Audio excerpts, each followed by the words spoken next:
as the AI becomes recursive. Yeah. You see a lot of application of AI use cases in Asia. Do we have a great combination of both the hard and the software taking us even faster forward? Maybe when you're 60s, you don't have to retire. You could sit in a control room and control robots. So Right, job yeah. redesign will Yeah. happen. The world is moving faster than ever before. Entire industries are being reshaped overnight, and leaders are having to make decisions in conditions no one would have ever predicted. So, what the series does is it gives you an inside look into how these decisions are made or can be made. Real-life stories and lessons from leaders who know how to navigate this volatility, who know how to build trust, and who move forward when the future feels uncertain.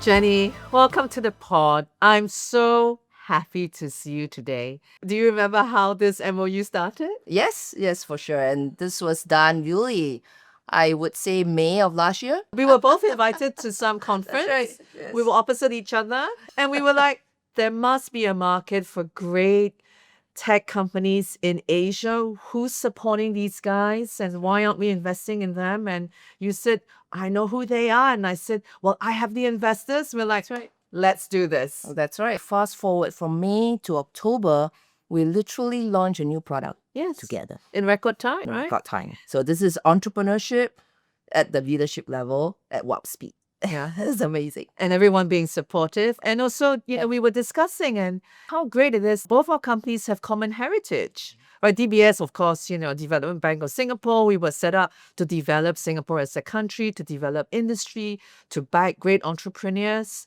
And Granite also has its roots in Singapore. We were Granite Global Ventures to make it easier to pronounce for most of our entrepreneurs who may be from different countries. Yeah. We basically shorten it to GGV over time. The fund was actually started in 2000 with the support of the Singapore government through the Technology Infrastructure Fund, the TIF fund. Literally was the first anchor investor along with 3 of the global US pension fund as well. So anchored in Singapore, support from Singapore with a global perspective. Fantastic. Fast forward 26 years, we are sitting here. And you said it was called Granite because Singapore sits on a foundation made primarily of granite. Absolutely. So great common heritage, great vision, great common purpose. How meaningful for us to have this MOU. It goes beyond investing. It is also a common purpose. We strongly believe that the next few decades, in terms of economic growth, in terms of innovation, I think Asia is going to be the hub. Oh, that's great to know. Because, when I look at the global capital markets, we've all seen the fantastic growth of AI stocks, the Mag 7, a private equity boom in the US. The US is some 70% of the global public markets.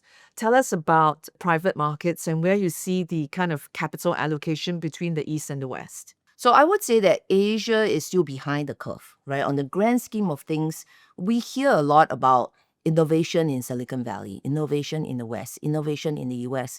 And the truth of it is that they had a head start, right? They were doing this 50 years ago, 60 years ago, with the industry support, obviously then going into internet. And today, as we talked about AI. Yeah. But a lot of capital rushing in as well, right? Absolutely. And so because of that, I think over the last 50, 60 years, with that anchor of the US currency as well, US has attracted and is the global country or hub in terms of capital flow, FDI, into And talent innovation. too. And that's right. So if you look at just the last year in terms of how much capital was raised to support innovation in the US, obviously a lot of it was boosted charged by AI and AI consideration. Yeah. The US raised over $400 billion. Wow, that's a lot. And that's just in the sort of startup ecosystem. Absolutely. Yeah. Just in kind of early all the way to growth on the Yeah. private kind of early venture growth category. Now, if you compare that to Asia, last year in Southeast Asia, we are 4 billion. 4 billion against over 400 billion. 100x. Wow, massive. Hence the need Yes. for what we're doing, right? Hence the need to really look at directing some capital at least into Asia growth. I think for growth to continue meaningfully, with the right level of innovation and to anchor more and more of this kind of startup to scale in Asia, we need the right ecosystem. And that ecosystem doesn't just start with the entrepreneurs or the startup. It actually needs ecosystem, banking partners, investment partners. I think growth capital from the region as well needs to support our own, anchor them here, and therefore be able to close the loop. Yeah. And while we start to talk about private, it obviously has to close the loop into public, right? Because everybody You need loves the the whole continuum, right? You need to be able to tap the public markets when you're a certain size, right? Absolutely. And the public markets need to be open for business. Yes. But Jenny, talent is global, right? Talent can go anywhere. Smart entrepreneurs can go anywhere. So what is it about Asia that they will come to Asia or stay in Asia? If we can grow the capital markets ecosystem, which everyone here is trying to do so, what do we need to do to retain the talent? And how do you find the talent? So I would say that the world has changed, right? From 10, 20 years ago to today. I think today we are living in a more bifurcated world where there are different, fractions, different domestic capital, domestic trade flows, things like that. When we think about talent, frankly, entrepreneurs, founders, all what they want is a safe, neutral, trusted place where they can anchor their startup, they can anchor their ideas. They could have a pool of management team or founding team that could actually innovate without having to worry about Noise. everything that's going on, right? Geopolitical noise, right? Absolutely. Yeah. We do believe that Asia is going to play a key role in terms of economic growth because this is where the population is. This is where growth is still happening at 5-6% GDP growth in the region. And so if we can offer an environment where entrepreneurs can really settle down, work on innovation, there are a lot of challenges today, right? We have climate change issue, we have EV transition, energy transition, we have AI disruption of the workforce. We actually need to address all these issues with new consideration, new ideas. So we need the talent. You've had Claude, Anthropic 5.4, Gemini 4.6. I mean, everything is happening at such a compressed timeline now as the AI becomes recursive. Yeah. Do we believe that recursiveness in AI, and I think Asia has a use case advantage, right? You see a lot of application of AI use cases in Asia. Do you think that Asia, because of our, I guess, prowess in hardware, now with the AI and software, do we have a great combination of both the hard and the software taking us even faster forward? Yes, absolutely. You've invested in both, right? Absolutely. So I would say that the buzzword, for 2026 is embodied AI. Embodied AI. And in embodied AI, that's literally what it means, right? And so you do need use case. It could be a form of precision medicine. Literally, it will be body, Really? like human body. Wow. But for machines, for factories, for connected hubs, ports, use cases would typically involve hardware in the loop. Right, Okay. and so Asia does have a natural advantage. We do, right? Because of strong manufacturing base, etc. 3 years ago was the world of large Yes, language models, yes. and then you go from open source, closed source. Last year was kind of agentic, which is, Yes. I would say, the software piece gets a disproportionate amount of attention. But I would say this year, as we go forward, the industry is realizing that the closest application of AI closest to the profit pool, which is real world application, is going into the hardware. So Really? So it's that embodied AI. Yeah. Give me an example of some of the interesting things that you're seeing that you're interested in. I think you mentioned healthcare, health tech, logistics. So tell me more. When we think about the world of robotics, we would then break this down into industrial robotics. We will go into the services. So industrial robotics is what we talked about, right? Into the warehouse, into the actual e-commerce, manufacturing, advanced manufacturing perspective. And the areas there is that we take a humanoid, you see a humanoid jumping, boxing. The reality is that those are just bigger range motions. But going forward, the technology R&D is going into dexterity. Right? Dexterity. How you move. Yeah. Because to truly replicate kind of human motion, it's not easy to replicate human in terms of our ability to adapt. So that's going into final development into all the sensors, actuators, motors, and the motions there. So the industrial and services, now services could be hospitals, right? Home care, Yes. going into restaurants, serving and things like that. We'll put that into the very vertical use cases that we are seeing. We do feel that Asia has a unique proposition to play in precision medicine. When you look across population, it's about data. Yeah. And Asian population is unique, whether it's Western or Eastern, I think. Yeah. And particularly in Singapore, we have the unique angle to really have great proxy across our population slice to represent different genomes from different ethnic group, different Asian ethnic group. Learning is also going from large language model into smaller language model, into what we call the verticals. Right. And so in areas where, there's structured data and track data, which we do under healthcare, then that means that startups or larger corporations will be able to leverage AI to do better discovery of large molecules, for example, for medicine directions or drugs.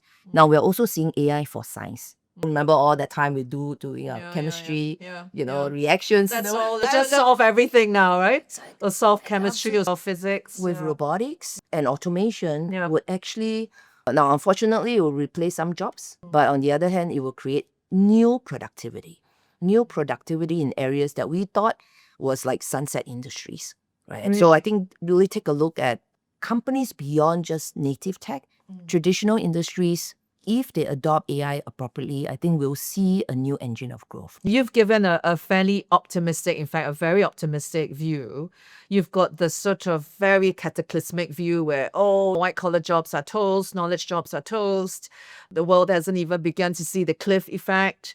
But you're painting a picture where actually productivity is going to go through the roof and new jobs will be created. And does this mean that only the young can do these new jobs? Or does it mean that, actually anyone at any age, as long as they're open and able to use this new technology, willing to learn, everyone's learning. Absolutely. Honestly, right? We're all at the same starting point, right? Doesn't matter what age. But is domain knowledge important? Because if you're a healthcare expert or you're a financial expert or you're a logistics expert or real estate expert, does domain knowledge matter anymore? Well, while I do paint a more positive picture of where AI can take us, that's by design and by DNA, it's because of who we are, right? Yeah. So we are investors in the earlier stage. We like to see where the world is going to look like 10, 20 years from now. Now, of course, we understand that in that transition to a new technology-enabled environment, and we've seen that before, right? Whether it's Internet 1.0, Internet 2.0, and then, going to mobile, we've seen that before. Yeah. Now, every time there's a new technology disruption, it is a disruption. Yeah. Jobs will be affected, industry will be affected, verticals will be reconnected. Reconfigured, yeah. But if you decide to only focus on the negative, you would never be able to miss the embrace the opportunities, forward yeah, and then make adjustment to bring these folks who is in that transition period forward. And then I think to your question, right, like how should people think about jobs? So does vertical industry matters? It does. Domain knowledge, It does. right? A nurse who was in a hospital doing typical triage, checks, moving patients from beds. Now, imagine a world where you have a co-pilot who can help to remind you. Maybe when you're 60s, you don't have to retire. You could sit in a control room and control robots. We'll control the robots that will go and do the triage for you and be maybe more accurate. So right? job redesign will Yeah. happen. Yeah. And I actually think that with the But the right human judgment call is still needed. The human in the loop for the last mile, right? Absolutely. So experience do count. Experience counts. Right? Ability to react in non-catered for situation. Now, we all love agentic, which is the robots learn and they get better. But while they learn and get better, that process needs to be fine-tuned by people who can adopt, learn, and guide the bots. I would say that's actually the role that for us is an uplifting role where we move away from physical strength-based activity to actually probably more experience-based and maybe more controlled, like remote control in that sense. Right. I think about people who are operating tractors, excavators in construction site. Yeah.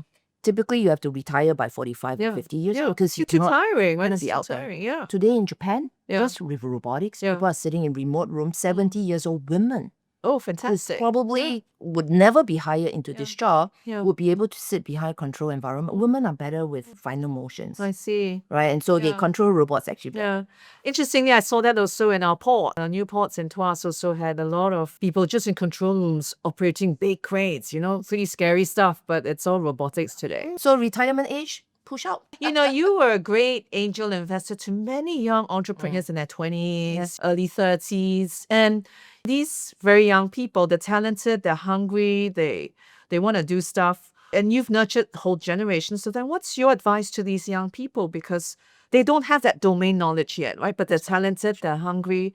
What's your advice? Well, I think for the younger generation, it's not about acing the tests. I mean, it's not about getting to the PhDs. In the past, It's no longer about that PhD, right? absolutely. I think Yeah. PhD is about becoming a deep expert in a specific area, maybe in just one, algorithm, right? To do adaptive filters, for example. Today, that job is and will be replaced by AI, Right. right? I mean, the latest version of AI is at the master's PhD level. Yeah, I know. It's scary. Right? And therefore, what the young needs to do is to be able to learn cross-discipline. Right. So You need to- multidisciplinary. Ability to learn, ability to adapt, ability to leverage multiple PhDs. Where else will you be born in an era where you're the masters of all the PhDs and you don't have to be PhDs? It's again a mindset change. Yeah. Although, I mean, you have to know enough to know that, oh, that answer doesn't make sense, right? That could be a bit of hallucination or. Yes. Yeah. I think that's where the schools needs to come in. I Yeah. think education system has to be revamped. So it's not just based on old school historical rules. Yeah. I actually think that rules are being rewritten. And therefore, the best education should allow the next generation to learn or help create what those new rules will look like, then how to kind of adapt.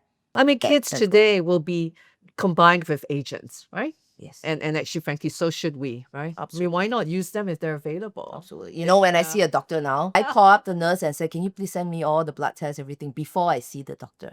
And I pipe everything, including MRIs, you know, I recently had ankle surgeries. I pipe in all my reports. And then after that, I have like the 10-page questions. And when I see my doctor, I could actually have you a very testing him? meaningful conversation. I think he would like to have access to that data so that he can also have a And he meaningful said, "Can you please conversation. send with me you?" that? Yeah, right? If you have it at your fingertips, Right, and so it's good why to know. I wait for that moment when Yeah. the doctor come in to break the news? Yes. You actually could know what it is before you even enter the room. So I think leverage it. The folks who knows how to leverage it, even between 0 to 10, you like knowing that the tools are available, I think is a good start. Yeah. So, Jenny, I agree with you. I think education needs to change. I think young people need to learn multiple disciplinary things, but also be able to make those judgment calls and still be creative, right? And still know how to think about different use cases and outcomes. But moving on now to your war stories about how you helped as an angel. What is the life cycle of a sort of startup to growth, and what have you seen? You've seen so many cases. You've invested.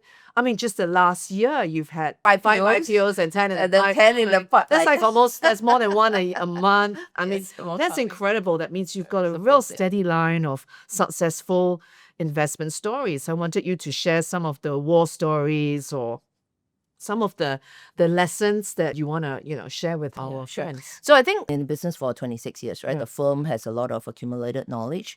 I would put it maybe into two buckets. There's always a strategic element and then there's a tactical element. The strategic element for us is visioning. Right? Like we do and we talk a lot, right, about the vision of where we think the world is going to be, an industry is going to be in terms of user experience.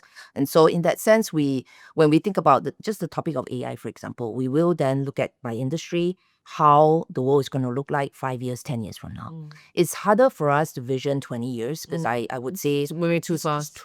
moving too fast. Yeah, but even 5 years is a stretch, right? So the strategic part is that we need to take a position. Yes, absolutely. Because if you said, oh, it's going to be 10 different things, then there is no position. So the strategic element is really about coming together with our team and saying our vision in terms of where the world is going to be. That's number one. And then Oh, so you start in-house with that vision? Yes. Oh, okay. So you're not talking to founders and going, okay, what's your vision, and then aligning with them. That's right. Oh, We have this front leading. So what we do is in the early days of mobile internet, we break apart the phone and we look at all the components in the phone and said where value is going to be accreted to. Within the Is it in the sensors? device. Is it in communication? Is it in optical sensors? Is it in power analog? And so once we know in this case, the device is going to be like the main receptacle, then we understand, because the moment you add a front-facing camera, a whole new world of applications would happen. Yes. Right, same thing when we look at robotics today, we look at not just the humanoid. If it's a humanoid robots, then it's about the facial sensors, features, yeah. everything from inside to outside and how they feel, and then all the dexterity areas, that sensors and actuators that we talked about. So the strategic part needs to be there. When we go to a building or a hospital, we look at it and we said, in 5 years, what is this What gonna will the look like? hospital look like? And So the strategic visioning. And then once we have a direction, because we don't have unlimited resources,